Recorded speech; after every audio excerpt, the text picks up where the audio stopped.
Je voudrais vous parler aujourd'hui de mes applications d'écriture. Bien que je pense qu'elles soient moins connues que mes applications pour l'enseignement, telles que Je Valide ou ABC Photobook, c'est avec elles que j'ai commencé à développer sur iPad en 2010, et c'est ce qui a lancé ABC Applications. Tout a commencé avec ABC Lettres Cursives, que j'avais développé un mois seulement après la sortie de l'iPad 1. À l'époque, il n'existait pas d'application pour les lettres cursives.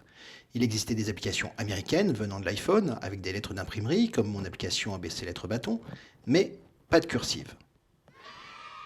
Comme Apple a mis cette application dans ses publicités télé de 2010 et de 2011 sur l'iPad 1 et 2, elle a eu un certain succès et j'ai enchaîné les applications d'écriture par la suite. Comme à mon habitude, la plupart de mes applications d'écriture sont des demandes d'utilisateurs, et pour peu d'entre elles, des idées originales venant de moi. ABC Lettres Cursives m'a donné l'occasion de rencontrer de nombreuses personnes, notamment Sylvie Tramassure, la présidente du groupement belge des graphothérapeutes, ou encore mon ami Vindicien. Nous avons ajouté 12 méthodes d'écriture dans l'application, notamment la méthode belge qui correspond aux recommandations de Sylvie Tramassure et du groupement belge des graphothérapeutes. Sylvie m'a aussi aidé à créer d'autres applications, qui sont des dérivés des exercices qu'elle fait dans son cabinet. Ainsi, nous avons fait Moulin à lettres, qui permet de travailler la fluidité du geste graphique en recommençant plusieurs fois le geste sans relever le doigt. Quadrillage, qui permet de travailler la concentration, la latéralité. Je crois qu'elle s'en sert dans des cas de dyslexie. Aujourd'hui, l'application est plutôt utilisée dans des écoles ou dans des centres aérés pour des moments récréatifs ou créatifs, ou les deux. En tout cas, c'est ce qu'il me semble. ABC Lettres Liées est très importante car il s'agit de gérer les levées de stylo ou de doigts. C'est Sylvie qui m'a donné la liste des mots à inclure dans l'application et qui m'a défini les règles. Par exemple, les points sur les i et les accents doivent être mis après le dessin de tout le reste du mot.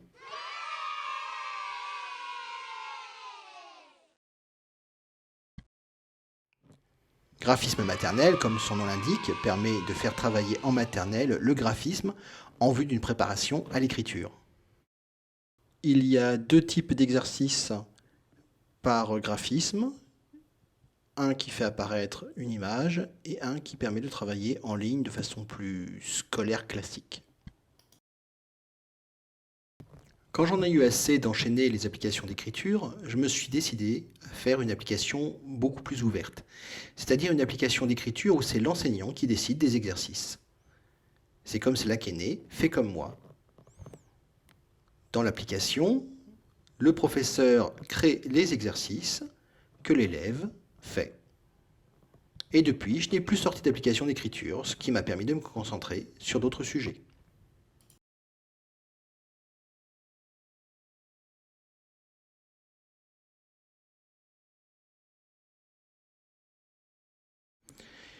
Parmi les applications que j'ai pensées de A à Z et dont je suis très fier, il y a Bipass, une application où j'ai essayé d'ajouter une touche ludique.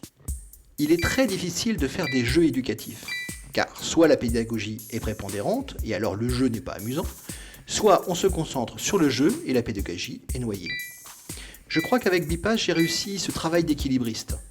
On retrouve l'idée de ne jamais lever le doigt, chère à Sylvie, mais aussi une interface agréable, des niveaux et des chemins qui sont en rapport avec l'écriture. C'est une application qui n'a pas trouvé son public, mais je trouve que c'est dommage. Voilà, mon petit tour est fini. J'ai fait de nombreuses autres applications sur l'écriture, mais je pense que celles présentées dans cette vidéo sont les plus importantes. J'espère que vous trouverez dans ces applications quelque intérêt. Comme d'habitude, n'hésitez pas à me contacter pour la moindre question ou suggestion. Au revoir.